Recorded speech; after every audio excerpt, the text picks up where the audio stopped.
नमस्कार दोस्तों, कैसे हैं आप सब। I hope all is well. आज हम डिस्कस करेंगे सी सेट का। सी सेट काफ़ी इंपॉर्टेंट रहता है कंपोनेंट प्रीलिम्स में। प्रीलिम्स में काफ़ी इंपॉर्टेंट है। एक तो GS1 पेपर 1 जो है वो इंपॉर्टेंट बन जाता है, और सी सेट जो है एक क्वालिफाई नेचर रहता है। लेकिन बहुत सारे स्टूडेंट्स सी सेट में लास्ट टाइम भी मैसेज आ रहे थे कि सी सेट हमारा उड़ गया है, I mean to say that कि मार्क्स कम आए हैं। तो मेक श्योर कि आप सी सेट को अच्छे से प्रैक्टिस करें। GS की तो तैयारी सबकी ही होती है, और सी सेट को लाइटली ना लें।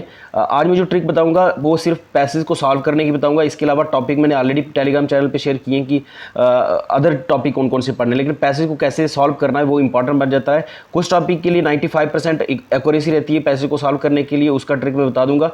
कुछ पैसेज जो है उसके लिए अलग ट्रिक रहता है। आगे बढ़ने से पहले मैं बता दूं, जो भी एस्पिरेंट फर्स्ट टाइम इस चैनल को देख रहे हैं, kindly do subscribe and share our channel. और डिस्कस करते हैं आज का। This technique is not foolproof, लेकिन फिर भी 90 से 95% ये काम आएगी। यूपीएससी के ओल्ड पेपर तो आप सॉल्व कर सकते हैं इससे, ठीक है, इस टेक्निक से। लेकिन केएस का, JKAS का प्रीलिम्स का जो टेस्ट पैसेज आए थे लास्ट टाइम, तो वो भी हम सॉल्व करेंगे कि उसको कैसे सॉल्व करना है। साथ में यूपीएससी के ओल्ड पेपर से कुछ टॉपिक उठाएंगे, जो पैसेज जो आपको ईजिली इस टेक्निक से सॉल्व हो जाते हैं। ओके, और follow this trick only practising previous year question paper. UPSC और केएस का क्या है, एक तो 2018 का और एक 2021 का आपने पेपर सॉल्व करना है JKAS का। और यूपीएससी का जो आप सॉल्व कर सकते हैं 2021 और 22 का, तो ये इंपॉर्टेंट बन जाता है। 2021 और 22 का यूपीएससी का सॉल्व कर दीजिएगा कंप्रीहेंशन पैसेज के लिए, और JKPSC का 18 और 21 का करना ही करना है। लेकिन 18 और 21 में काफ़ी अंतर है, ठीक है। और ये भी देख लीजिएगा, 21 में पैसेज जो है 9 पैसेज आए हैं, और इसमें 2 से 3-4 पैसेज आए हैं। तो इंपॉर्टेंट बन जाता है, यहाँ पे ट्रेंड चेंज हुआ है, तो उसके अकॉर्डिंग देख लीजिएगा। You may have to read the passage at least once for answering the and verifying the answer. तो एक बार आपको पैसेज पढ़ना ही पड़ेगा। ओके, सॉल्व करना है 2018 और 2021 का सी सेट का पेपर, जो कि कंपलसरी है।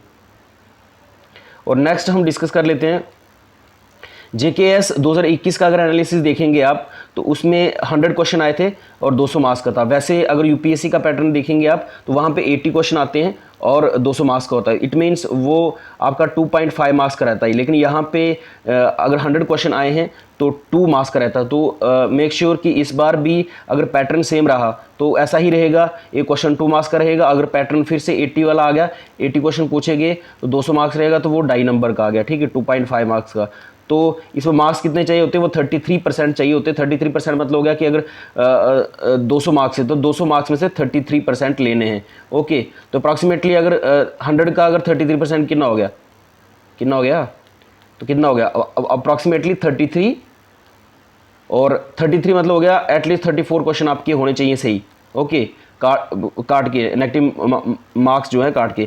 अब इस बार 2021 का पेपर हुआ है, उसका एनालिसिस अगर हम करें तो उसमें 9 पैसेज आए हैं और 45 क्वेश्चन बनते हैं उसमें से, 9 पैसेज में से। तो इंपॉर्टेंट बन जाता है पैसेज इस बार पढ़ने के लिए, ठीक है। और कम्युनिकेशन स्किल की 15 MCQ आए हैं, तो ये हमने ऑलरेडी PDF शेयर की है, वो पढ़ लीजिएगा, वहाँ से क्वेश्चन निकल जाएंगे आपके, ठीक है। मैथ्स से 19 MCQ और अप्रॉक्सीमेटली ये रीजनिंग से 15 MCQ आए हैं, और डाटा इंटरप्रिटेशन से 6 MCQ आए हैं। तो ये मेक श्योर कि ये वाले कंपोनेंट आपके अच्छे से हों। पैसेज भी पढ़ना ही पढ़ना है, कम्युनिकेशन स्किल्स भी पढ़ के जाना है। रीजनिंग आसान आती है, वो निकल जाते हैं क्वेश्चन, लेकिन 15 क्वेश्चन से सिलेक्शन नहीं होती है। पैसेज पढ़ने पड़ते हैं। एटलीस्ट अगर 9 पैसेज आ रहे हैं तो 3 पैसेज आपको करने ही करने। इसमें से 1-2 तो ईजी आता है, जो ईजी वाला वो मैं बता दूंगा, और जो हार्ड आएगा, हार्ड तो इतना हार्ड नहीं होता, लेकिन प्रैक्टिस तो आपकी होनी चाहिए ना। कम्युनिकेशन स्किल्स 15 क्वेश्चन पिछली बार आए हैं, तो 10 क्वेश्चन आप ले सकते हैं, जो अगर PDF आप पढ़ के जाएंगे। रीजनिंग ईजी आती है, वो भी पढ़ना है। मैथ्स और ये बता देंगे, और इसके अलावा मैथ्स और रीजनिंग में पढ़ना क्या है वो मैंने ऑलरेडी टेलीग्राम चैनल पे बता दिया है। तो मेक श्योर कि आप टेलीग्राम चैनल ज्वाइन कर लीजिएगा। वही नाम है जो यूट्यूब चैनल का नाम है, तो सर्च करना है टेलीग्राम पे, तो वो देख लीजिएगा। ओके,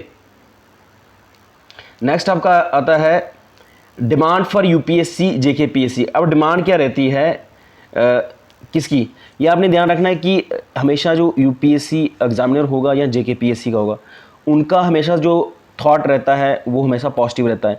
तो ऐसा तो हो नहीं सकता कि कोई भी क्वेश्चन बनाएंगे उसका नेगेटिव थॉट रहे, ओके, कि वो गवर्नमेंट को क्रिटिसाइज कर रहे हैं, तो हमेशा याद रखिए, तो क्रिटिसिज्म नेगेटिव पॉइंट जहाँ भी पैसेज में दिखे उसको पहले नेग्लेक्ट करना है। Answer to the question can never be negative criticising irrespective of the passage. तो पहली बात है कि उसका आंसर नेगेटिव नहीं हो सकता, क्रिटिसाइजिंग पैसेज की बात कर रहे हैं। दे demand aspirants with the positive mindset so answer can't be negative.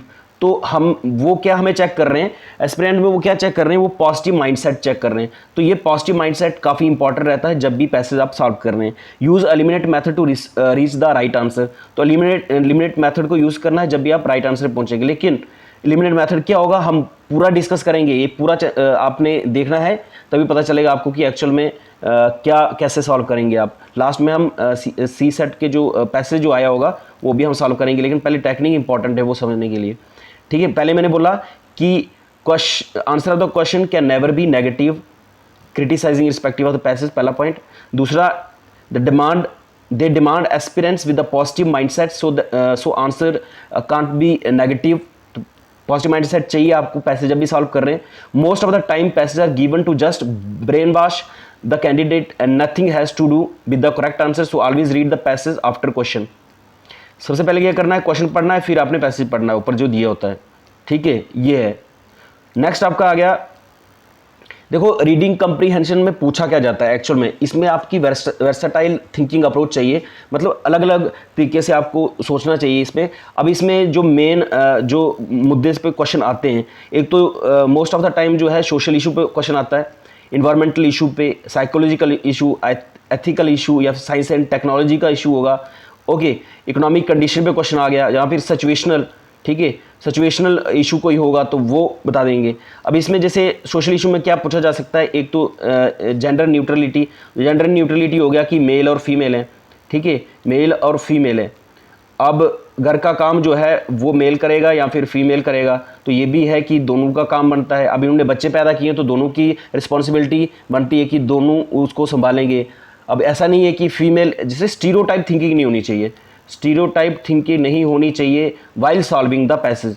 ठीक है, और ये एक ट्रिक है जो आपको काम आएगा जब आप 2021 का पहला वाला जो पैसेज है वो सॉल्व करेंगे, तो वहाँ पे जेंडर न्यूट्रलिटी का आपको डायरेक्टली दिखेगा, सॉल्व करेंगे पता चल जाएगा आपको। तब आपने, मैं बोलूँगा फिर से, मेल और फीमेल में कोई अंतर नहीं है, जेंडर न्यूट्रलिटी रखनी है आपने, न्यूट्रलिटी रखनी है, दोनों बराबर हैं। ठीक है, दोनों बराबर है, रिस्पॉन्सिबिलिटी सेम है, कहीं भी जाए किसी भी फील्ड में उतरे तो। ठीक है, तो ये याद रखना है, जेंडर न्यूट्रलिटी होनी चाहिए। मीडिया है, media is the fourth pillar of democracy, तो ये इंपॉर्टेंट बन जाता है, तो इस पर भी क्वेश्चन कि मीडिया एथिक्स पे क्वेश्चन आ सकता है। ठीक है, चाइल्ड इशू पे आ सकता है, कोविड-19, स्कूलिंग पे, पॉवर्टी, गरीबी पे। इन्वायरमेंटल इशू में जैसे पोल्यूशन पे क्वेश्चन आ सकते हैं, क्लाइमेट चेंज पे क्वेश्चन आता है पैसेज में। साइकोलॉजी इशू और एथिकल इशू में वो डिस्कस करेंगे हम जब आएगा क्वेश्चन। साइंस एंड टेक में जैसे आर्टिफिशियल इंटेलिजेंस है, साइंस एंड टेक में एक तो आर्टिफिशियल इंटेलिजेंस पे क्वेश्चन आ सकता है। 5G 2G 5G पे क्वेश्चन अभी न्यूज़ में चल रहा है, तो ये इस पे भी आ सकता है। जेनेटिफाइड मॉडिफाइड क्रॉप्स, तो जेनेटिकली मॉडिफाइड क्रॉप्स, ओके, तो डीएनए टेक्नोलॉजी इस पे क्वेश्चन आ सकता है। और ऐसे मतलब ये है कि आपको हर एक तरीके से सोचना है, और ये अलग अलग, अगर आप देखोगे ओल्ड पेपर तो आपको यही आपको मुद्दे दिखेंगे जो पूछे जाते हैं। एक्चुअल में ये क्या है, the Hindu newspaper, the Indian express में कहीं ना कहीं ये पैसेज आते रहते हैं। ठीक है, मतलब एडिटोरियल में आता रहता है, तो वही एग्जामिनर ट्राई करता है कि वहीं से डायरेक्टली टेप के वहाँ डाल देंगे पेपर में, लेकिन आपको वहाँ पर आंसर देने हैं पैसेज पढ़ के। ठीक है, और कुछ होगा विदाउट पैसेज भी हो जाएंगे, वो भी सॉल्व करेंगे। जीडीपी, एनवायरनमेंट, जैसे कुछ सिचुएशनल इशू में दे देंगे, वो बताएंगे आप एक एचआर हैं किसी कंपनी के, तो कंपनी का पहला मतलब क्या होगा, कोई भी कंपनी है उनको अपना प्रॉफिट देखना है। कंपनी है, कंपनी के एचआर हैं आपको अपना प्रॉफिट देखना है, और साथ में अपने थोड़ी सी अपनी एथिकल वैल्यू होती है उसको मेंटेन रखना होता है। ठीक है, और एचआर का काम क्या है, एचआर का काम है कंपनी में काम करना, कंपनी की प्रोडक्टिविटी को इंक्रीज करना। एज ए डीएम या डिस्ट्रिक्ट मैजिस्ट्रेट है आप, तो एज ए डीएम है, अगर कोई फ्लड आ गया तो आप क्या करेंगे उस सिचुएशन में। तो मतलब ऐसी सिचुएशन दी जा सकती है जहाँ पे आपको अपना दिमाग यूज़ करना है, पॉजिटिव माइंड सेट करना है, पॉजिटिव माइंड रहना है, न्यूट्रल रहना है।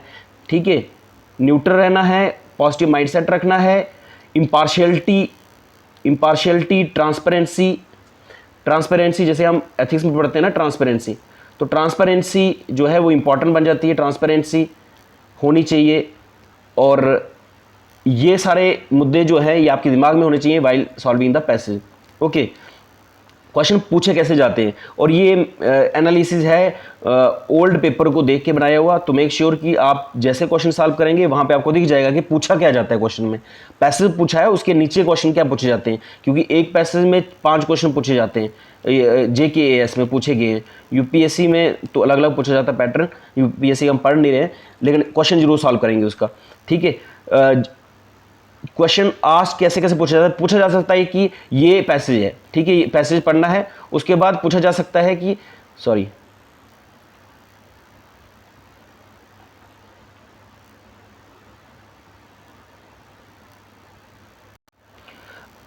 क्वेश्चन जो है वो पैसेज में पूछे कैसे जाते हैं। तो इंपॉर्टेंट बात जाता है कि पैसेज में क्वेश्चन पूछे जा रहे हैं, और अभी तक ये सारा वो एनालिसिस है जो JKAS में क्वेश्चन ऑलरेडी पूछेंगे प्रीलिम्स में, CSET में। तो क्या क्या क्वेश्चन पूछे जा सकते हैं, जैसे 4-5 ये पैसेज होगा, पैसेज में नीचे क्वेश्चन हो गए, क्वेश्चन नंबर 1 2 3 4 5। तो फर्स्टली पहले में क्वेश्चन पूछा कि टाइटल क्या है, आपने एक पूरा पैसेज पढ़ दिया, उसको पढ़ने के बाद आपने दिमाग लगाना इसका टाइटल क्या है, तो टाइटल पे क्वेश्चन पूछा जा सकता है। ठीक है, और थीम क्या है, पूरा जो आपने पढ़ लिया पूरा, ठीक है। फॉर एग्जांपल कोविड-19 पे कुछ सिचुएशन दी हुई है कि कोविड-19 में ये हुआ ये हुआ ये हुआ, और लास्ट में आपको पूछ रहा जा रहा है कि इसका थीम बताइए और टाइटल क्या हो सकता है, तो वो आपने उसी के अकॉर्डिंग बताना है। फिर एक क्वेश्चन जो मोस्टली पूछता है एग्जामिनर, वो है ऑथर्स व्यू, कि ऑथर का क्या व्यू है, क्या ओपिनियन है उसकी। उस पर एक क्वेश्चन आ सकता है अजम्पशन करके, इन्फ्रेंसिस करके। तो ये आपको डेफिनेशन पता होना चाहिए, इन्फ्रेंसिस का मतलब क्या है, अजम्पशन का मतलब क्या है। फिर इसके अलावा कोरोलरी जो है ये भी पूछा सकता है। कोरोलरी का मतलब हो गया ओके, अब इसमें जो है ये आपको पता होना चाहिए, इसका मतलब जो हो गया इन्फेयर्ड का मतलब हो गया इन्फ्रेंसिस पूछा जा रहा है। तो इन्फ्रेंसिस पूछा जाए, कोरोलरी पूछा जाए, एक ही बात है। अब ये होता क्या है इसमें बताएं, अ सिचुएशन, अ स्टेटमेंट और a fact that is natural and direct result of another one. तो ये डायरेक्ट रिजल्ट रहती है, डायरेक्ट रिजल्ट है इसमें। तो आपने याद रखना कि कहीं ना कहीं इससे रिजल्ट की बात हुई। अगर ये पैसेज पूछा गया है तो इसका एक्चुअल में रिजल्ट क्या है, तो वो इसमें आता है।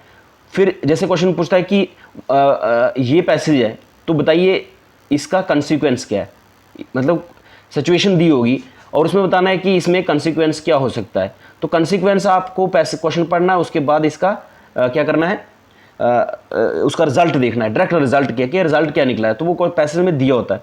तो रिजल्ट देखना है, consequence means result, outcome of the something that occurring earlier fact, the conclusion reached by the line of reasoning and inferences. तो इसमें कहीं ना कहीं आपको साइंटिफिक टेम्पर से देखना पड़ेगा। क्या बोला मैंने, साइंटिफिक टेम्पर, रीजनिंग, दिमाग अपना लगाना पड़ेगा, रीजन लगाना पड़ेगा, फिर ही जाके कंसिक्वेंस पे पहुंच सकते हैं। ठीक है, और एक ऐसा भी क्वेश्चन आता है जैसे कि ये पैसेज जो है इसका कंक्लूजन बता दीजिए।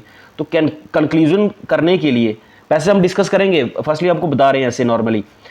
कंक्लूजन पे क्वेश्चन आता है या फिर इसका सोल्यूशन क्या है। अब ये अगर पैसेज है, इसमें 5 क्वेश्चन आते हैं एक पैसेज में, अब उसमें कंक्लूजन क्या हो सकता है उस पूरे पैसेज का, या फिर उसका सोल्यूशन क्या है। अगर कोई प्रॉब्लम बता दी गई है पूरे पैसेज में, तो उसका सोल्यूशन क्या है, तो वो कहीं ना कहीं पूछा जा सकता है।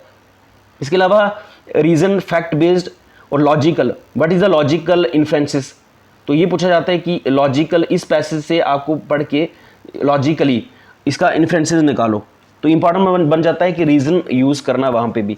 या फिर पूछा जा सकता है आपको crux of the passage, spotlight of the passage, central idea, implied phrase का मीनिंग क्या है, टाइटल क्या है। उस टाइम में जब भी ऐसा क्वेश्चन पूछा जाए जिसमें क्रक्स ऑफ पैसेज हो, स्पॉटलाइट मतलब सेंट्रल आइडिया क्या है, अब ये है पूरा, तो एक तो पूछा जाता है थीम क्या है इसका, एक पूछा जाता है टाइटल क्या है इसका। तो आपको पता चल जाएगा जैसे पैसेज पढ़ेंगे या फिर हम प्रैक्टिस करेंगे। सेंट्रल आइडिया क्या है, मतलब पूरा पैसेज पढ़ लिया आपने, इसका सेंट्रल आइडिया क्या है। अच्छा, अगर आर्टिफिशियल इंटेलिजेंस पे क्वेश्चन पूछा गया है, तो आर्टिफिशियल इंटेलिजेंस की एडवांटेज पूछी है, डिसएडवांटेज पूछी है, या उसका एल्गोरिथम के साथ कुछ कनेक्शन है वो पूछा है, तो वो आपका सेंट्रल आइडिया क्या है वो इंपॉर्टेंट बन जाता है।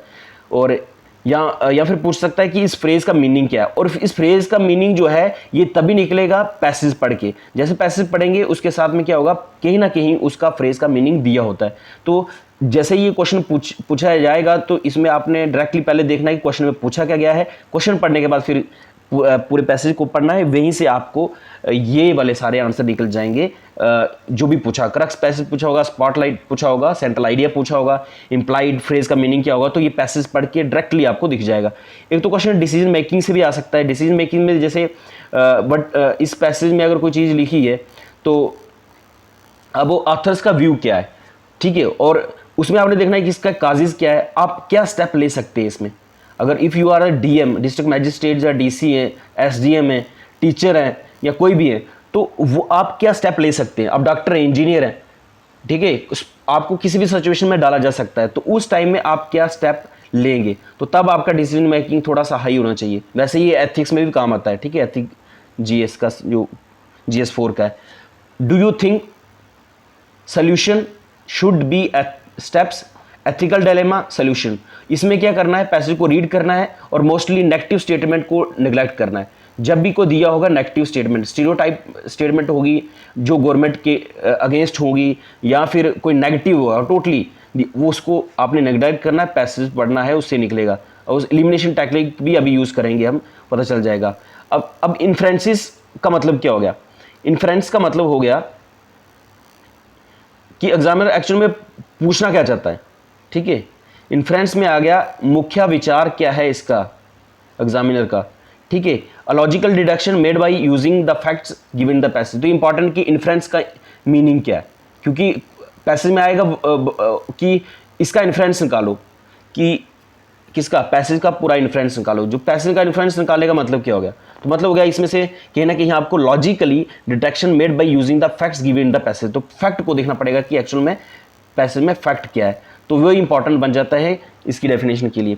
It is a notion found by using evidence and reasoning. तो इसमें क्या होगा, कुछ एविडेंस होंगे, कुछ रीजनिंग होगी, फैक्ट डाटा होगा, वो कलेक्ट करना है, वो आपने देखना है। तो इसकी डेफिनेशन क्या होगी इन्फ्रेंस की, तो मतलब ये हो गया कि फैक्ट गिवन और एविडेंस रीजनिंग कहीं ना कहीं होगा। Infer means carry forward, and inference is a educated guess, the process of inferring things based on what is already known. अब इसमें सारी चीज़ें ऑलरेडी नाउन होगी, तो ये क्या हो गया, एजुकेटेड गेस हो गया। तो इसको बोलते हैं, ये आ गया इन्फ्रेंस। तो इसका मतलब क्या हो गया, पैसेज में ऑलरेडी फैक्ट और एविडेंस दिए हुए हैं, उसी से क्वेश्चन निकलेगा, तो वो हो गया इन्फ्रेंस। आपको अपना दिमाग नहीं लगाना है, उसी में सब कुछ दिया होगा पैसेज में, एजुकेटेड गैस लगाना आपने उसमें। अब इसमें करना क्या है, सबसे पहले जब भी क्वेश्चन पूछा जाएगा कि which are the following is the inference of the passage, उसमें आपने पहले देखना है कि पैसेज में जाना है, उसमें देखना है फैक्ट क्या है, व्हाट इज द फैक्ट।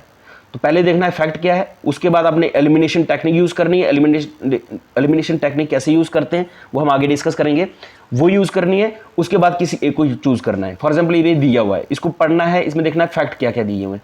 जब फैक्ट देख लिया आपने, उसको फिर क्या करना है, एलिमिनेट करना है। एलिमिनेशन टेक्निक जो है हम डिस्कस करेंगे आगे, उसमें पता चल जाएगा आपको। फिर एक को चूज़ करना है। लेकिन कई बार क्या होता है कि मोस्ट ऑफ द टाइम जो है वो आपने क्या देखना है, जब भी पैसेज पढ़ रहे हैं आप, तो पैसेज पढ़ने के टाइम एक तो जब भी इन्फ्रेंस के लिए पूछेगा तो वो एक्सप्लिसिटली गिवन नहीं होगा। दूसरा है कि इसमें वन लाइनर समरी की कोशिश करनी है आपने। आंसर जो होता है वो लेंथी नहीं होगा, ठीक है, और ये इसका आंसर जो होगा वो हमेशा वन लाइन समरी होगा, तो ये इंपॉर्टेंट बन जाता है, ठीक है। और दूसरी एग्जांपल अगर लेके चलें, इन्फ्रेंस में पूछा कैसे जाएगा, इन्फ्रेंस में पूछा कैसे जाएगा, एक पैसेज आएगा, इसमें पूछेगा जैसे JKPSC है। अब क्वेश्चन है कि JKPSC हो या UPSC हो। अब इसमें है कि JKPSC एक अच्छी बॉडी है जिसमें क्या होता है, करप्शन नहीं होती है, ओके, और इसमें चीटिंग नहीं होती है, ओके, एक अच्छी बॉडी है, एग्ज़ाम टाइम पे होता है, और इनके बोर्ड मेंबर जो हैं वो काफ़ी अच्छे हैं, ठीक है, और कहीं ना कहीं करप्शन का एलिगेशन नहीं है, और इंडिपेंडेंट बॉडी है, ठीक है, और ट्रांसपेरेंसी काफ़ी ज़्यादा है। तो इसमें हम क्या बोलेंगे, ये सारी अगर कथा सुनाई जाए तो इसमें हम क्या बोल सकते हैं एक वर्ड में, तो हम कहीं ना कहीं बोलेंगे कि यार कहीं ना कहीं इंटीग्रिटी दिखती है। तो पूरे पैसेज में ये लिखा होगा कि JKPSC दिस एंड दैट, ठीक है, ट्रांसपेरेंसी है इसमें, फिर आपको बोला जाएगा कि करप्शन नहीं होती है, फिर एग्ज़ाम टाइम पे होगा, आगे पीछे सारी चीज़ें होंगी। तो अल्टीमेटली इसका इन्फ्रेंस का मतलब क्या निकला, तो मतलब हो गया सीधी सी बात है कि इंटीग्रिटी कहीं ना कहीं दिखती है, ऑनेस्टी कहीं ना कहीं बोर्ड मेंबर में दिखती है। तो ये आपका एक वर्ड में ही सारी चीज़ें कवर हो जाती हैं। अब अजम्पशन का मतलब क्या हो गया, अजम्पशन का मतलब हो गया पहले क्या सोच कर लिखा गया ऑथर ने, ठीक है। ऑथर ने क्या अजम्पशन हो गया कि अज्यूम करना, ठीक है, कि ऑथर ने क्या अज्यूम किया था ये पैसेज लिखने टाइम। जैसे फॉर एग्जांपल किसी टॉपिक पे उन्होंने एक पैसेज दे दिया, तो उस टाइम में उन्होंने क्या अज्यूम करके ये पैसेज दिया, तो उसको बोलते हैं अजम्पशन। तो ये आप कैसे पहुंचेंगे इस पे, ये अजम्पशन जैसे पैसेज पढ़ेंगे वैसे पहुंच जाएंगे। अब कंक्लूजन में क्या होता है, कंक्लूजन में होता है conclusion is a logical opinion और the judgement reached after consideration of all the given fact of the premise. तो इंपॉर्टेंट है कि जब भी आपका पैसेज दिया होगा उसको रीड आउट करना है, उसमें क्या करना है, एक लॉजिकल ओपिनियन देनी है, जजमेंट जो है उसमें तभी पहुंचेंगे जब आप फैक्ट को पढ़ेंगे, ठीक है। अब मैं इतना मैंने डिस्कस कर दिया है, हम बात कर रहे थे एलिमिनेशन मेथड को यूज़ कैसे करना है। अब एलिमिनेशन मैंने पहले भी डिस्कस किया कि पहले तो अपने फैक्ट एंड फिगर को देखना है कि फैक्ट क्या है, फिर आपने उसके बाद कुछ ऑप्शन को एलिमिनेट करना है। लेकिन एलिमिनेट करना कैसे है, तो मैंने पहले भी डिस्कस किया स्टार्टिंग में, एग्जामिनर चाहता है ए पॉजिटिव माइंडसेट, पॉजिटिव माइंडसेट। तो वो पॉजिटिव माइंडसेट चाहता है, तो पॉजिटिव माइंडसेट में आपका भी पॉजिटिव माइंडसेट इस तरह से होना चाहिए कि एलिमिनेट करने की टेक्निक सबसे पहले आपके पास होनी चाहिए। देखो क्वेश्चन में अगर कोई चीज़ लॉजिकल लग रही है आपको, एक पैसेज है, एक पैसेज से 5 क्वेश्चन आए हैं पिछली बार, ठीक है, 1 2 3 4 और 5, ठीक है। अब ये पैसेज अगर पूछा गया है, इसमें सबसे पहले पूछना है, फॉर एग्जांपल एक क्वेश्चन पूछा गया है, ठीक है, इसमें अगर कोई लॉजिकल चीज़ दिख रही है आपको, लॉजिकल, साइंटिफिक, ठीक है, रीजनेबल, उसमें क्या करना है आपने, उस वाली स्टेटमेंट को यस करना, मतलब उसको टिक रखना है। अगर कोई स्टेटमेंट जिसमें आपको दिख रहा है कि यार इसमें ना प्रोग्रेसिव स्टेप लिया गया है, फॉर एग्जांपल एनवायरनमेंट पे कोई इशू आता है, तो आपको अगर आता है कि यार सस्टेनेबल डेवलपमेंट की बात करिए कि हाँ सस्टेनेबल डेवलपमेंट होनी चाहिए तभी प्रोजेक्ट जो है काम आएंगे। फॉर एग्जांपल आपका रोड कनेक्टिविटी जा रही है, तो आप बोलेंगे कि ना सस्टेनेबल डेवलपमेंट की ओर से इशारा करेंगे, तो कहीं ना कहीं आप प्रोग्रेसिव सोच कर रहे हैं। तो प्रोग्रेसिव जो है वो आपकी सोच दिखनी चाहिए, तो उसमें आंसर आपका ये होता है मोस्टली। या फिर आप डिज़ायरेबल हैं, तो ये तीनों के लिए जब भी ये तीनों आपको पैसेज में दिखेंगे, किसी भी पैसेज में, जब भी आप 9 के 9 पैसेज सॉल्व कर रहे हैं, जैसे अब 9 पैसेज आप 2021 के सॉल्व करेंगे 45 क्वेश्चन, तो उसमें एलिमिनेशन टेक्निक ही काम आएगी फर्स्टली, उसके बाद हम बाकी वाली चीज़ें भी देखेंगे। पहली बात है कि ये 3 चीज़ें आपके दिमाग में होनी चाहिए। This is the positive attitude कि आपने लॉजिकल कोई भी क्वेश्चन उसकी स्टेटमेंट है तो उसमें यस टिक करना है, प्रोग्रेसिव कोई स्टेटमेंट है तो उसके में भी से यस, डिज़ायरेबल भी है तो उसमें भी यस। अब ये नो वाली कौन सी है, ये काम आएगी एलिमिनेट करने के लिए। अगर ऑप्शन दिया 1 2 3 4 ऑप्शन दिए, अब 4 में से एलिमिनेट कौन सा करना है। अगर कोई स्टेटमेंट लॉजिकल है तो अगर फर्स्ट सेकंड थर्ड फोर्थ वाली लॉजिकल है तो हम टिक करेंगे इसको, आंसर ये हो जाएगा। अगर आपको नहीं पता चल रहा है कि लॉजिकल कहीं 2 स्टेप में आ गया, ये भी लॉजिकल है ये भी लॉजिकल है, लेकिन आपको पता चल रहा है कि फर्स्ट स्टेटमेंट में डायरेक्टली ऑनली लिखा है, तो इसको हटा दो, ठीक है। अब देखो स्टेटमेंट कैसे हटाना है, एलिमिनेट कैसे करना है। जब भी आपको एक्सट्रीम वर्ड दिखेंगे, एक्सट्रीम वर्ड्स किस में, स्टेटमेंट में, एक पैसेज के स्टेटमेंट में, तो ऑनली दिखेगा, बेस्ट दिखेगा, सबसे बेस्ट, ठीक है, एडवर्सली अफेक्ट कर दिया, तो इस टाइम में मतलब हो गया ये आपका आंसर नहीं हो सकता है। इसमें क्या करना है, आपने एलिमिनेट करना है इसको। फॉर एग्जांपल इसमें इस वाली स्टेटमेंट में लिखा है नो ऑनली बेस्ट एडवर्सली, ये 95%, 90 से 95% के लिए बोल रहा हूं मैं, 10% ये भी हो सकता है भाई नहीं भी आंसर वो, लेकिन 90% ये टेक्निक काम की है यूपीएससी के प्रीवियस ईयर क्वेश्चन पेपर में, तो 2022 में भी हुई है, टेक्निक अप्लाई हुई है, तो आप भी ट्राई कर सकते हैं, ठीक है। जब भी ओनली बेस्ट स्ट्रेटजी ये एडवर्सरी आएगा तो इसमें क्या हो गया, मैंने बताया, इसको एलिमिनेट कर दिया। फॉर एग्जांपल कोई स्टेटमेंट जिसमें लिखा हुआ this can not be possible, तो जब नहीं लिखा है कि नॉट बी पॉसिबल, तो एक यही दिखता है कि ये एक प्रोग्रेसिव मतलब प्रोग्रेसिव या फिर डिज़ायरेबल पर्सन नहीं है, समझ रहे हो ना। दिस कांट बी पॉसिबल वाला नहीं है, पॉसिबल है, हमेशा पॉसिबल है, ठीक है। पॉसिबल वाला आंसर सही होता है, नॉट पॉसिबल वाला हमेशा गलत रहेगा। नॉट या फिर कोई नेगेटिव स्टेटमेंट होगी तो इसमें भी आपने नो टिक करना है। तो एलिमिनेशन टेक्निक क्या हुई, एक एक्सट्रीम वर्ड को देखना है, जब भी कहीं पैसे में आपको ऑनली दिखे तो बड़ा ध्यान से देखना है, और बेस्ट वाला दिखे तब भी ध्यान से देखना है, एडवर्सली तो उसको एलिमिनेट कर देना टोटली। अगर 4 हैं, 4 में कहीं भी दिख रहा है आपको, यहाँ पे अगर आप ऑनली दिखा तो इसको काट दो, इसमें बेस्ट दिखा इसको काट दो, इसमें एडवर्सली दिखा काट दो, चौथा वाला आंसर बन जाएगा। ऐसे ही आपने अगर कोई 4 स्टेटमेंट है, इसमें आपने देखा कि यहाँ पे लिखा हुआ है इट कांट बी पॉसिबल, तो इसमें क्या होगा, ये वाली कट गई। इधर लिखा हुआ है कैन बी पॉसिबल, जब भी कैन दिखेगा तो ये कैन हो गया एक प्रोग्रेसिव, एक डिजायरेबल ट्रेट है। तो कैन एग्जामिनर थोड़ी चाहेगा कि वो गलत चीज लिखे, समझ रहे हो ना। तो कैन वाला प्रोग्रेसिव स्टेटमेंट, कैन वाले को टिक करना है कि इट कैन बी पॉसिबल। तो जब भी कैन दिखेगा तो करना है, जब भी कैनॉट दिखेगा, कांट दिखेगा तो क्या होगा, इसका मतलब ये इसको एलिमिनेट करना है। अब ये हमेशा होगा, जब भी पैसे पढ़ेंगे आप कहीं ना कहीं ऐसी चीज जरूर लिखी होगी, adversely effect, best, only, negative statement, not possible. तो तब ये चीजें काट देनी है, आप अपने आप कंक्लूजन पे पहुंच जाएंगे अपने आंसर पे। ये हम प्रैक्टिकली करके देखेंगे, ये नहीं कि मैं गप मार रहा हूं, ये अभी दिखेगा आपको जैसे पैसे सॉल्व करेंगे। ठीक है, आगे आगे जो है लॉजिकल, जैसे ये आएगा एलिमिनेशन टेक्निक, ये हमेशा याद रखनी है, क्योंकि पूरे लेक्चर में यही सिखाने के लिए मैंने लेक्चर बनाया है कि ये ट्रेट आपके अंदर होना चाहिए और ये वालों को बाहर निकाल देना है। फिर ठीक है, नेक्स्ट वाला आपका आ गया लॉजिकल रीजनिंग। अब अगर क्वेश्चन आएगा कोई logical, rational thinking, crucial message convey by the message passage, तो ये क्वेश्चन आ सकता है कि which of the following is the logical, rational and crucial message convey by the passage. ये 2018 के पेपर में पूछा गया है, 2021 में नहीं पूछा गया, लेकिन 2018 का पेपर देखे होगे JKS का, तो उसमें पूछा गया है कि शायद से उसी में था, UPSC में था, लेकिन दोनों में देखेंगे आप तो पता चल जाएगा। मेरे को 2018 का पेपर देना वैसे, let me check once. Yes, it becomes important, तो हम डिस्कस कर लेते हैं, ये इंपॉर्टेंट बन जाता है क्योंकि ये पूछा जा सकता है और UPSC में बार बार पूछा जा रहा है, तो मेक श्योर कि आपको भी पूछा जाएगा। ओके, जस्ट ये पेन थोड़ा बड़ा हो गया। ओके, अभी इसमें जब भी ये पैसेज आएगा तो ये चीज़ें आपने याद रखनी है, ये वाली, ये काफ़ी इंपॉर्टेंट बन जाती है।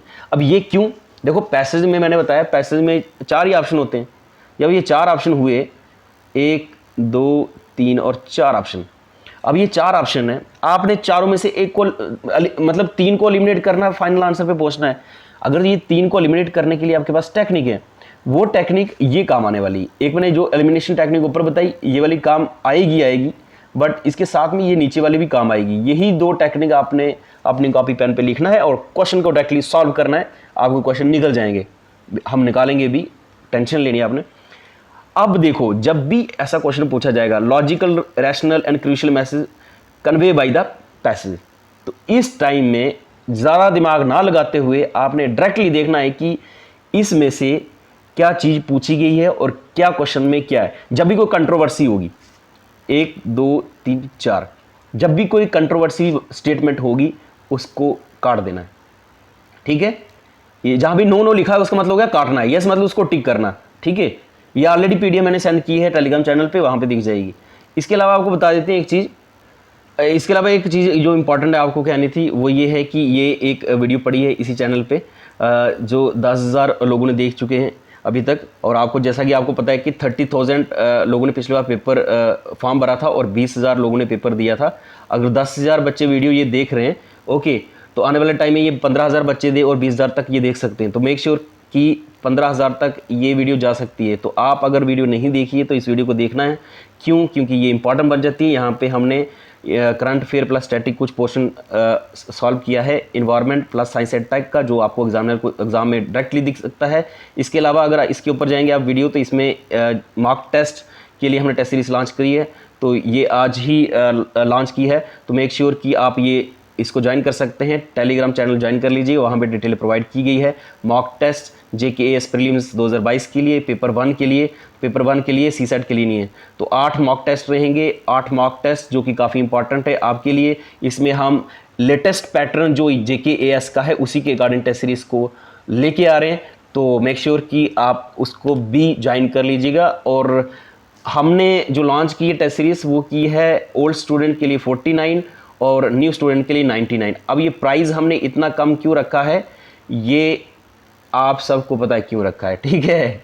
क्यों रखा है उसके पीछे लॉजिक है। लास्ट टाइम हमने सब इंस्पेक्टर की टेस्ट सीरीज लॉन्च की थी 249 में, उससे पहले JKPSC असिस्टेंट रजिस्ट्रार कोऑपरेटिव की थी 180 में।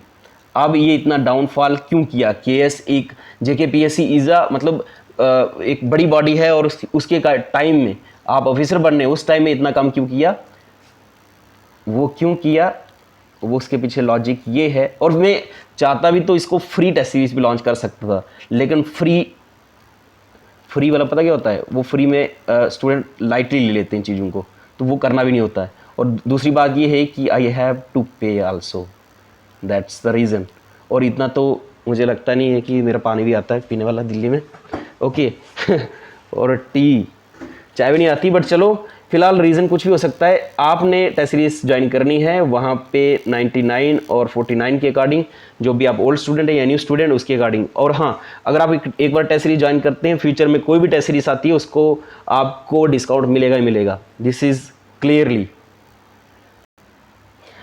तो हम डिस्कस कर रहे थे, सॉरी फॉर इनकन्वीनियंस, ये वाला जो टॉपिक हम डिस्कस कर रहे थे, इसमें इंपॉर्टेंट बन जाता है कि आपको पता होना चाहिए। कहाँ गया पेन? Sorry for inconvenience. जब भी आपका क्वेश्चन में आएगा logical, rational and crucial message convey by the passage, तो इस टाइम में आपने याद करना है कंट्रोवर्सी कोई भी होगी उसमें नो टिक करना है, वेग स्टेटमेंट होगी उसमें यस का टिक करना है, क्रिटिसिज्म टू द गवर्नमेंट, जब भी गवर्नमेंट को क्रिटिसाइज किया जाएगा पैसेज में क्रिटिसाइज किया जाए तो वो आपको पता चल जाएगा, लेकिन जनरली जो आंसर होगा वो क्रिटिसिज्म टू द गवर्नमेंट नहीं होगा। आंसर जो होगा पैसेज में किया जा रहा होगा क्रिटिसिज्म, आंसर जो है आपका हमेशा क्रिटिसिज्म नहीं होगा गवर्नमेंट का, हमेशा याद रखना। वैसे भी आप ब्यूरोक्रेट बनने जा रहे हैं, सिविल सर्विस एस्पिरेंट हैं, और criticism to the government is not appreciable, okay. तो ये वाली बात है, तो ध्यान रखनी है आपने फिर, ठीक है। और क्रिटिसिज्म नहीं करना है, आपके लिए कांग्रेस भी वही है, आपके लिए बीजेपी भी वही है, आपके लिए नेशनल कॉन्फ्रेंस भी वही है, जम्मू कश्मीर में कोई भी पार्टी है आए, you are the bureaucrat, you are the public servant, और उसी तरीके से आपने देखना आपके लिए कोई भी सरकार आए, क्योंकि अल्टीमेटली आपने हर सरकार के नीचे काम करना है। तो इसलिए हमारी सरकार कोई भी नहीं होती है, ब्यूरोक्रेट कोई भी है, एस्पिरेंट कोई भी है, उनकी कोई सरकार नहीं होती, क्योंकि कोई भी सरकार आएगी आप उसी के अंडर रहेंगे। और पता नहीं है कि कल को बीजेपी जम्मू कश्मीर में आए, कांग्रेस आए, और कांग्रेस तो नहीं आ सकती, ये तो क्लियर है, एनसी आए, ठीक है, पीडीपी आए, कोई भी आ सकती है। तो आपका पक्ष किसी भी पार्टी से नहीं होना चाहिए। ऐसे तो फॉर्मली फैमिली तो होते ही है, कोई ना कोई कहीं ना कहीं पार्टिसिपेट तो होता ही हर एक का, बट वो तो चलो पार्टिसिपेशन अलग से होता है, लेकिन क्रिटिसिज्म टू द गवर्नमेंट वो ना वैसे होना चाहिए, बाद में पढ़े जाते हैं, ठीक है। जैसे आप सोशल मीडिया पे आप कुछ भी लिखते हैं ना, तो बाद में चेक होता है जब, चलो वो अलग बात है, किसी दिन और डिस्कस करेंगे। Criticism to the government that is not appreciable, और ये आपको पैसेज में भी नहीं करना है। कंट्रोवर्सी वो भी नोट टिक करनी है पैसेज में। और इम्पॉसिबल वाली थिंग मैंने बोला पहले भी, अगर इम्पॉसिबल लिखा हुआ कि दिस इज़ नॉट इम्पॉसिबल, मतलब this is impossible, this is not possible, तो जब भी ये दिखेगा ऐसी लाइन, तो उसको पहले क्या करना है, अगर ये 4 स्टेटमेंट है, ठीक है, तो ये पहली वाली अगर इसमें लिखा है कंट्रोवर्सी बात, तो इसको कर दो ऐसे। और अगर इसमें पूछा है गवर्नमेंट को क्रिटिसाइज़ किया, इसको भी काट दो। अगर इसने लिखा है इम्पॉसिबल, इसको भी काट दो, आंसर आपका आ जाएगा ये वाला, ठीक है। ये एक ट्रिक बता रहा हूँ आपको। फिर अगर यही सेम क्वेश्चन, मतलब सेम क्वेश्चन में अगला क्वेश्चन ये होगा, दूसरा क्वेश्चन होगा जिसमें आपको क्या पूछा गया है, एक्सट्रीम स्टेटमेंट दी गई है। अब वो एक्सट्रीम स्टेटमेंट कौन सी होगी, वो सर ये वाली होगी, सर या मैम ये वाली, ओनली बेस्ट एडवर्सली, ये वाली जो एक्सट्रीम स्टेटमेंट है इसको निकालना है, खत्म करना है। जहां पे लिखा ओनली बेस्ट एडवर्सली अफेक्टेड, तो एडवर्सली वाला खत्म कर देना है। फिर अगर आपका क्वेश्चन आया इम्पॉसिबल, उस पर भी खत्म करना है। क्रिटिसिज्म गवर्नमेंट, उस पर भी खत्म करना है। फिर जो लास्ट बन जाएगा जिसपे कुछ भी नहीं है वो वाला आंसर हो जाएगा, ठीक है। अब ये तो चलो मैंने एलिमिनेशन दिया, ये भी तो हो सकता है कि आपको यस किस पे करना है। तो आपने क्या करना है, पढ़ना है। आपको एक लाइन दिख सकती है किसी भी टाइम, यहाँ भी आपको दिखेगा कैन बी पॉसिबल, या फिर कैन वर्ड भी दिखा, इस पे रुक जाना है। मे भी हो सकता है दूसरा एक स्टेटमेंट में कैन लिखा हो, दूसरे में भी कैन लिखा हो, फिर आपको दिमाग लगाना है। ये भी तो हो सकता है नहीं कि एक लाइन पहले में लिखा हुआ कैन बी पॉसिबल, या can do, we can do it, या फिर कुछ और होगा, इसमें भी कैन लिख दिया। लेकिन आपको ये पता है कि 2 स्टेटमेंट में कहीं ना कहीं ये जो नो वाला है, ये वाला ऑप्शन कहीं ना कहीं आपको दिखेंगे। जब भी ये आपको नो वाले ऑप्शन दिखेंगे, तो यहाँ पे कैन लिखा हुआ है, यहाँ पे भी कैन लिखा हुआ है, लेकिन बीच में 2 ऐसे दिखेंगे आपको जहाँ पे आपको एक्सट्रीम वर्ड दिखेंगे, जहाँ तो कंट्रोवर्सी होगी, या तो क्रिटिसिज्म होगा गवर्नमेंट का, या फिर इम्पॉसिबल वाली स्टेटमेंट होगी, या फिर एक्सट्रीम वाली स्टेटमेंट होगी, ये वाली बेस्ट एडवर्सली। तो यहाँ पे आपने रुक जाना है। तो अब ये तो आप काट सकते हैं 2, जहाँ पे ये एक्सट्रीम वर्ड्स हो गए नो वाले, जहाँ मैंने नो किया मतलब इसको टिक नहीं करना है, इसको एलिमिनेट करना है। यहाँ पे ये 2 कैन है, इसमें आपने फिर रीजनिंग लगानी है, इसमें सोचना है कि एक्चुअल में अप्रोप्रिएट आंसर क्या हो सकता है, कि प्रोग्रेसिव क्या सोच। मैंने अभी बोला अगर 2 कैन आ गए, तो उसमें आपने क्या करना है, अगर 4 स्टेटमेंट है, इसमें 2 बार कैन आ गया कि इट कैन बी पॉसिबल, हाँ ऐसा हो सकता है कि सस्टेनेबल डेवलपमेंट यूज़ करें। अब पहले में भी लिखा हुआ कि सस्टेनेबल डेवलपमेंट होनी चाहिए, इसमें भी लिखा हुआ सस्टेनेबल डेवलपमेंट होनी चाहिए, इसमें लिखा हुआ अनसस्टेनेबल डेवलपमेंट शुड बी क्या हो प्रायोरिटाइज होनी चाहिए, तो ये तो कट गया। अनसस्टेनेबल डेवलपमेंट तो कोई भी नहीं चाहता है। अगर कैन दोनों में दिखा है तो फिर कैन दोनों में दिखा है तो उसमें आपने ये वाला ट्रेड ढूंढना है, लॉजिकल, प्रोग्रेसिव और डिजायरेबल, जो कि कंट्री के लिए, फ्यूचर के लिए, अपने देश के लिए, सिक्योरिटी के लिए, एनवायरनमेंट के लिए, सोशल इशू के लिए लीगल तरीके से, लॉफुल तरीके से, ठीक है। और डीएनए, जैसे डीएनए वाली है ना जीएम क्रॉप्स में, तो वो भी कहीं ना कहीं लीगल है या नहीं है, उस तरीके से आपने चीज़ें सोचनी है। तो मतलब हो गया कहीं ना कहीं थोड़ा सा माइंड जो है वो एक ब्रॉड थिंकिंग करनी है, स्टीरियोटाइप नहीं रहना है। मेल और female both are equal, having right equal. Fundamental right क्या है? इक्वल राइट्स है ना, तो इक्वल राइट्स हो गया, मेल और फीमेल को सामने देखना है, एक मतलब अगर ये मेल है ये फीमेल है, बराबर लाइन और इक्वल पे होना चाहिए, ठीक है। जब ये वाला थिंकिंग, ये वाली थिंकिंग, अगर ये मेल है यहाँ पे फीमेल, सेम, तो ये क्या आ गया? एक प्रोग्रेसिव वे ऑफ थिंकिंग है। तो वही हमें लेके जाना, ये नहीं है कि हाँ जी मेल जैसे इक्वल, ये आर्टिकल 39 से सही से डीपीएसपी में equal pay for women and man, तो वो क्या है? वो एक प्रोग्रेसिव थॉट है, डिजायरेबल करेक्टर है, लॉजिकल है कि भाई इक्वल होनी चाहिए। जब दोनों, एक डॉक्टर है, वो एक मतलब एक नर्स है या फिर डॉक्टर रख लो, या एक मेल है और एक फीमेल है, अगर दोनों काम कर रहे हैं भाई दोनों को सैलरी भी बराबर होनी चाहिए ना। अगर एक कंपनी में दोनों मेल और फीमेल काम कर रहे हैं तो why female less than male? क्यों? ऐसा क्यों? ये होता है जहां जब आप क्यों लगाओगे ना, वहां पे आपके प्रोग्रेसिव थॉट जो है बाहर निकलते हैं। तो यही आपने दिमाग में रखना कि फीमेल एंड मेल इक्वल, तो प्रोग्रेसिव आंसर में प्रोग्रेसिव दिखिएगा आपको, ठीक है। ये वाले ट्रेट आपने यस करना है, फिर ये आपके आंसर निकलेंगे। आई थिंक आपको थोड़ा सा एक आइडिया बढ़ने लग गया कि एक्चुअल में एथिकल वे में कैसे जाना है, आपने लॉजिकल जो और प्रोग्रेसिव स्टेटमेंट को कैसे निकालना है और एलिमिनेट करना कैसे करना है, मैंने बता दिया। कैन वाली पॉसिबल, कैन वाला जो है, कैन वाले में कैसे ढूंढना है? कैन वाले में अगर दोनों में कैन आ गया, ये 2 वाले तो हमेशा एलिमिनेट वाले होंगे, ये हमेशा एलिमिनेट वाले होंगे, जो आप निकाल सकते हैं। कंट्रोवर्सी, गवर्नमेंट को क्रिटिसाइज करना, इम्पॉसिबल, एक्सट्रीम स्टेटमेंट, ये वाले ये काम आ जाएंगे आपके। लेकिन जब दोनों जगह कैन आ जाएगा, मतलब कि दोनों स्टेट में आपको लग रहा है यार ये भी हो सकता है, ये भी हो सकता है, उस टाइम में आपने अपना दिमाग खोलना है प्रोग्रेसिव, डिजायरेबल, और अपना जीएस वाला जो दिमाग है ना, जीएस वाला, जनरल स्टडी वाला, उस वाला वो वाला दिमाग यूज करना है। फिर जब 2 स्टेटमेंट एक जैसी दिखे, जनरल स्टडी में आपको फैक्ट जो है, फैक्ट देखना है आपने कि एक्चुअल में फैक्ट क्या है, ठीक है, उस पे जाना है। नेक्स्ट आपका आ गया फ्यू टिप्स है, ये लेक्चर के एंड में, ये मेरे फर्स्ट इसलिए मैंने नहीं बताया, जिन लोगों ने एंड तक लेक्चर देखना है उन्होंने कमेंट में लिखना yes I have watched full lecture. मुझे ये यकीन हो जाएगा कि आपको आगे आने वाले जो पैसेज हम सॉल्व करेंगे, जो वीडियो आएंगी सी सेट की, तो आपको काफ़ी अच्छे से समझ आएगी। जिन लोगों ने भी ये वीडियो एंड तक देखी, जिन्होंने बीच में छोड़ दी है, उनको आगे वाला जो है वो समझ नहीं आएगा, फिर वो कमेंट करते हैं सर समझ नहीं आया, और कुछ ना कुछ तो समझ आया यार, 20% तो समझ आया होगा जितना 100% में से। और अगर आपको 20% भी समझ आ गया ना, दूसरी बार वीडियो देखोगे 30% आ जाएगा। और जब देखो हम हेल्प कर सकते हैं आपको 20%, और कोई भी कोचिंग इंस्टीट्यूशन, कोई भी आपको गाइड करेगा वो 20% ही करता है, 80% आपकी अपना हार्डवर्क और मेहनत होती है। अब हम टेस्ट सीरीज सब लॉन्च करी है हमने, अब टेस्ट सीरीज में हम अपना 20 से 30% देंगे, ठीक है। अब हम 8 टेस्ट हम कितना ही दे पाएंगे भाई? आपने 2 साल तक पढ़ा हुआ, कई एस्पिरेंट है जो मेरे को मैसेज आए 2016 के पेपर दे रहे, 18 से पेपर दे रहे, 21 से दे रहे, सोचो ना उन्होंने मेहनत की हुई है तो मेहनत उनकी 70-80% मेहनत उनकी है। लेकिन कहीं ना कहीं गाइडेंस, कहीं ना कहीं क्या मैटर करता है, ये 20 से 30% ही प्रोवाइड कर सकते हैं हम भी, और कोई भी कोचिंग इंस्टीट्यूशन होगा वो इतना ही प्रोवाइड करता है, ठीक है। मुद्दा कुछ और था, कहीं और चले गए। चलो फ्यू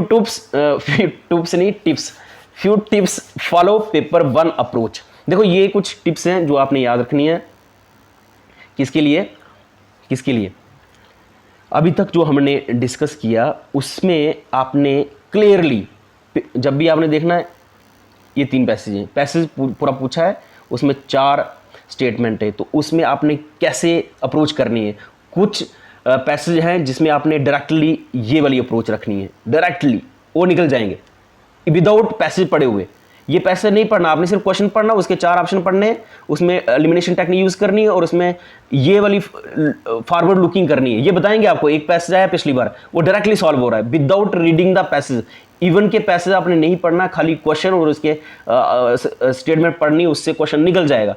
आपको ट्रस्ट दिलाएंगे ना जैसे सॉल्व करेंगे हम, ठीक है। और ये टेक्निक आपने वहां पे फॉलो करनी है पेपर 1 की। पेपर 1 में हम क्या देखते हैं, कौन सी स्टेटमेंट सही है। देखो पहली बात है कि मिनिमम लेंथ स्टेटमेंट होगी, जिसमें मतलब एक होगी जिसमें लिखा हुआ कोविड-19 इज फलाना फलाना फलाना फलाना, फिर लिखा हुआ Covid is this this this, फिर कोविड इज दिस दिस, फिर लिखा हुआ इधर। आपने देखना सबसे मिनिमम स्टेटमेंट किसने, कम शब्द किस में लिखे गए, तो आपने उसी को टिक करना है। एक पहली अप्रोच जीएस वाली अप्रोच, ठीक है।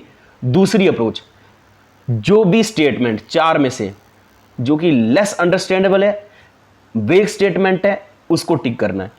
अब ये वेग स्टेटमेंट कैसे है, लेस अंडरस्टैंडेबल कैसे, ये आपको पता चलेगा जैसे आप प्रैक्टिस करेंगे। इसलिए तो मैंने बोला 2018 और 21 का क्वेश्चन पेपर सॉल्व करना है, इसलिए तो बोला, तभी तो पता चलेगा कि लेस अंडरस्टैंडेबल, क्योंकि आपके पास आंसर की होगी, आंसर की साथ मैच करके आप आंसर देखेंगे और जितनी ज़्यादा प्रैक्टिस करेंगे तो उतना ही ज़्यादा आपका एक्सपोजर हो जाएगा और ये ट्रिक्स 110% काम आएगी आपको, ठीक है। एटलीस्ट 9 पैसे आएंगे तो 2 पैसे तो सॉल्व करेंगे ना। अगर 2 पैसे सॉल्व हो गए 10 क्वेश्चन सॉल्व हो गए। अब आपको 34 करने, 34 में से अगर 10 क्वेश्चन भी यहाँ से ले जाए, आपको 24 क्वेश्चन करने, 24 क्वेश्चन में से भी अगर आप कंप्रीहेंशन और वो कम्युनिकेशन स्किल करके जाते हो तो 10 क्वेश्चन तो आप उधर से भी ले जाओगे, पीछे 14 बचे। वह 14 क्वेश्चन तो आप मैथ्स और रीजनिंग भी कर जाओगे, रीजनिंग के भी 7-8 कर लोगे, मैथ्स के भी करोगे, डाटा इंटरप्रिटेशन भी पढ़ोगे, सीटिंग अरेंजमेंट पढ़ोगे, ब्लड रिलेशन पढ़ोगे, क्लॉक्स पढ़ोगे, एज वाले क्वेश्चन पढ़ोगे, परसेंटेज क्वेश्चन पढ़ोगे, तो क्वेश्चन मैथ्स वाले उधर से भी निकल जाएंगे ना। टॉपिक मैंने बता दिया ऑलरेडी मैथ्स वाले, तो वो आप देख सकते हैं उसमें टेलीग्राम चैनल पे जो दिए हैं वो पढ़ने ही पढ़ने हैं, 110% पढ़ने हैं, ओके। और इससे पहले वाली वीडियो जो अगर आप मैथ्स और रीजनिंग के लिए आपने देखना है कि मैथ्स और रीजनिंग के लिए कौन से टॉपिक होने चाहिए, क्या स्ट्रेटजी होनी, कौन सा चैनल आप देख सकते हैं, तो वो मैंने ऑलरेडी शेयर किया हुआ है, ये सिर्फ उसके लिए। इसमें एक तो minimum length statement, less understandable वेग स्टेटमेंट होगी, उसको देखना है आपने। दूसरा है ऑड वन आउट। आपको लग रहा है कि ये 3 स्टेटमेंट ना एक जैसी है, लेकिन ये चौथी जो स्टेटमेंट है ये थोड़ी सी अलग है, लेकिन पॉजिटिव अप्रोच में। ये नहीं कि नेगेटिव है तो आप ये 3 पॉजिटिव है तो ये वाली नेगेटिव एटीट्यूड वाली है तो ये करेक्ट होगी, ऐसा नहीं, वो गलत ही होगी। बट हो गया ऑड वन आउट को आपने उस तरीके से आंसर करना है। फिर आ गया फॉरवर्ड लुकिंग सोल्यूशन ओरिएंटेड। तो हमेशा आप कल को गवर्नमेंट में होंगे, ठीक है। फॉर एग्जाम्पल चलो आप किसी ना किसी का तो यूपीएससी एग्जाम होगा क्लियर, और आप एक दिन सेक्रेटरी बन गए या फिर आपको प्राइम मिनिस्टर की स्पीच लिखने का मौका मिला, तो आप कौन सा सोल्यूशन ओरिएंटेड करोगे। तो आपको क्या करना है, आप किसी को पूछोगे थोड़ी तब कि सर क्या करना है, प्राइम मिनिस्टर मोदी की स्पीच लिख रहे हैं आप, ठीक है, या फिर चीफ मिनिस्टर की स्पीच लिख रहे हैं आप, उस टाइम में आप किसी को पूछोगे क्या नहीं। You must be a solution oriented. Problem होगी, प्रॉब्लम का सोल्यूशन चाहिए सर, प्रॉब्लम होगी, उस प्रॉब्लम का सोल्यूशन मांग रहे हैं आपसे, तभी तो आपको क्या बना रहे हैं, सिविल सर्वेंट बना रहे हैं। प्रॉब्लम्स तो ऑलरेडी सोसाइटी में, कौन बोलता पॉवर्टी नहीं है, पॉवर्टी है, अनएम्प्लॉयमेंट कौन बोलता नहीं है, सोल्यूशन बताओ ना, सोल्यूशन क्या होगा। तो ब्यूरोक्रेसी में यही है सोल्यूशन। तो सोल्यूशन ओरिएंटेड फॉरवर्ड लुकिंग ही तो चाहिए। तो जब भी क्वेश्चन आपको फॉरवर्ड लुकिंग का दिखेगा तो ये आपने टिक करना है। स्टेटमेंट टॉकिंग अबाउट पॉसिबिलिटी, जब भी कोई स्टेटमेंट, जीएस अप्रोच तो यही होती है ना, जीएस में भी ये अप्रोच रखनी है आपने कहीं ना कहीं, जो भी स्टेटमेंट पॉसिबिलिटी की बात करती है तो वहां पे भी एक टेक्निक है पेपर 1 में। ओनली वाली टेक्निक तो हमेशा काम आती है, जहां भी ओनली लिखा है तो उसमें खत्म कर दो। ये जीएस 1 में भी, GS 1 I mean to say that paper 1 of prelims, okay. और उसमें भी ओनली हो गया, एडवर्सली हो गया, फिर आ गया इम्पॉसिबिलिटी। तो ये दीज आर वर्ड जो जीएस पेपर 1 में भी आपने ध्यान देनी है। तो ये पेपर 1 वाली अप्रोच। नेक्स्ट आ गया न्यूट्रल स्टेटमेंट। तो ये भी देखना है, 4 स्टेटमेंट हैं, इसमें सबसे ज़्यादा न्यूट्रल स्टेटमेंट कौन सी है। जो भी न्यूट्रल स्टेटमेंट होगी उसको आराम से टिक कर देना आपने। अब ये कैसे प्रैक्टिस होगा, ये आप ओल्ड पेपर पढ़ेंगे, प्रैक्टिस करेंगे तो आपको दिखेगा कि यार 4 स्टेटमेंट थी, एग्जामिनर ने इसका आंसर क्यों रखा, क्योंकि ये न्यूट्रल स्टेटमेंट थी। तो वहीं से आपको पता चलेगा। दूसरी बात, no stereotype thinking. Stereotype thinking तो रखनी ही नहीं है। और खासकर जैसे कास्टिज्म, कास्टिज्म इंडिया में मुद्दा है, रिलीजन मुद्दा इतना नहीं जितना कास्टिज्म है इंडिया में। तो इसमें भी आपने स्टीरियोटाइप थिंकिंग नहीं रखनी है। जब भी रिलीजन का क्वेश्चन नहीं आ सकता एग्जाम में, ये पहली बात, ये लिख के रखो, ठीक है। सेकुलरिज्म, तो ये रिलीजन पे क्वेश्चन तो नहीं आ सकता, लेकिन कास्टिज्म पे क्वेश्चन आएगा, क्योंकि कास्टिज्म इज मोर खतरनाक देन द रिलीजन, क्योंकि हर रिलीजन के अलग अलग सेक्ट हैं, उनकी आपस में लड़ाई लगी है, तो वो तो कहाँ हो सकती है। कास्टिज्म खत्म करो इंडिया में। कास्टिज्म जब खत्म होगी तो रिलीजन वाला कंसेप्ट तो अपने आप ही खत्म हो जाएगा, ठीक है। स्टीरियोटाइप थिंकिंग जो है ये आपने खत्म करनी है, मतलब खत्म नहीं करनी है, वो आपकी मर्जी है जैसे रहना है। बट ये है कि जब भी क्वेश्चन में स्टीरियोटाइप आएगा, ऑब्वियस बात है यार, आप सिविल सर्वेंट बनने जा रहे हैं तो क्या होगा, स्टीरियोटाइप थिंकिंग तो नहीं होनी चाहिए, ठीक है। बट ये है कि स्टीरियोटाइप थिंकिंग जब भी आपको क्वेश्चन स्टेटमेंट में दिखे उसको नेग्लेक्ट करो। एक ये भी इंपॉर्टेंट है, अगर 4 स्टेटमेंट हैं, 4 में से एक आपको दिख रहा है कि कहीं ना कहीं डेमोक्रेटिक है, तो जो भी चीज़ डेमोक्रेटिक होगी उस पर टिक करना है आपने, ठीक है। पहले मैंने बताया minimum length, odd one out, forward looking, solution oriented होना चाहिए। पॉसिबिलिटी की अगर बात कर रहा है स्टेटमेंट में, 4 स्टेटमेंट में, उसको टिक करना है डायरेक्टली। न्यूट्रल स्टेटमेंट हो डायरेक्ट टिक करना है, डेमोक्रेटिक होगा डायरेक्ट टिक करना है। अब एलिमिनेट, ये है कि टिक किसको करना है, ये सारा है टिक किसको करना है। अब देखिए एलिमिनेट कैसे करना है वो मैंने ऑलरेडी बताई ये टिप्स, बट फिर भी आप देख सकते हैं ताकि आपको एक आइडिया मिल जाए, ठीक है। Practically illogical, irrational, irrespective of the passage, वो स्टेटमेंट जिसका कोई लेन देन ही नहीं है पैसे से, ठीक है। कभी कभी पैसे पढ़ना पड़ेगा ना आपको। जिस स्टेटमेंट, ये पैसेज है, इसका ये 4 स्टेटमेंट है एक क्वेश्चन की, इसमें से एक स्टेटमेंट ऐसी है कि जिसका इलॉजिकल कोई मतलब ही नहीं है, लेन देन ही नहीं पैसे। पैसेज आया कोविड-19 पे, ठीक है, और यहाँ पे एक स्टेटमेंट लिखा है एजुकेशन होनी चाहिए फिर कोविड-19 खत्म होगा, ठीक है। तो एजुकेशन होनी चाहिए फिर ही कोविड-19 खत्म होगा, ये क्या हो गया, इलॉजिकल स्टेटमेंट आ गई इसमें, ठीक है। एजुकेशन जैसे ही बोलो। Next statement involving criticism, complaint, specially the government policies, और वो स्टेटमेंट जो कि गवर्नमेंट पॉलिसीज को क्या है क्रिटिसिज्म कर रही है, उसको भी नेग्लेक्ट करना है, ठीक है। Use of extreme words, only, strong, important, best, these are all extreme words, जिसको आपने क्या करना है उस स्टेटमेंट को काट देना है, उनको आंसर नहीं हो सकता उसका। Well elaborate and self justify statement, वो भी क्या होगी, वो भी गलत होगी। फिर लास्ट आ गया things clearly out of the passage, मतलब हो गया वो चीज़ें जो पैसेज में मेंशन ही नहीं है स्टेटमेंट में दी हुई हैं, तो आपको दिख जाएगा जब पैसेज सॉल्व करेंगे, तो ये तो बिल्कुल बाहर निकाल देनी है, ठीक है। All these are important elimination technique जो ऑलरेडी मैंने डिस्कस की, अभी भी की। अब हम नेक्स्ट जो लेक्चर आएगा, इस लेक्चर को 1-2 बार देखना है आपने, नेक्स्ट लेक्चर आएगा उसमें हम कंटिन्यू करेंगे और इसमें पैसेज सॉल्व करेंगे। कौन से, JKAS का सीधी वीडियो आएगी जिसमें हम सॉल्व करेंगे प्रीवियस ईयर क्वेश्चन पेपर, वो सॉल्व करेंगे, लेकिन ये टेक्निक आपने याद करनी है, उस टाइम में भी तभी काम आएगी।